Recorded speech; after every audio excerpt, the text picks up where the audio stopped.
Today, while we're transforming apples into caramel apple Klondike bars, we're going to talk about what to do when you disagree with someone. Every apple you've ever eaten is about 25% air. That's why apples float. When you bite into one, your brain fills in the gaps, making it feel solid, juicy, and complete, even though part of it is just empty space. And that's a lot like how we experience reality.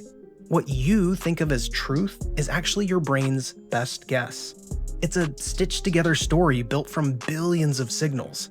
In other words, your reality is part solid, part hallucination. What this means is, no two people are eating the same apple or living in the exact same reality. Each of us is holding a slightly different version of the truth. There's an old story about three blind men who wanted to understand what an elephant was like. One of them touched the trunk and said, "Oh, an elephant is like a snake." Another touched the leg and said, "No, it's like a tree." And then the third one felt the side of the elephant and said, "You guys, an elephant is like a wall."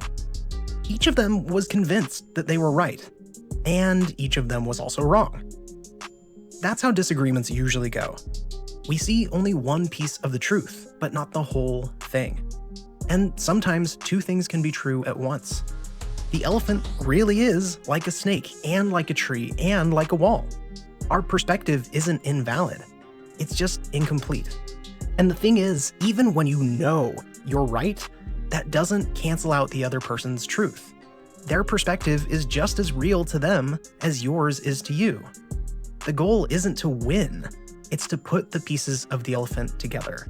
So the next time you find yourself disagreeing with someone, remember this: it's okay to disagree. We're all holding different parts of the elephant. It's not about finding a happy middle or splitting the difference.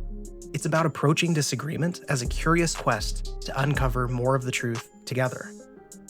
We may never see the whole elephant, but when we listen to each other, we get closer to the truth than we ever could alone. And speaking of truth, these caramel apple Klondike bars were truly delicious. So, would you follow or subscribe for a Klondike bar? We'll see. Stay hungry, my friends.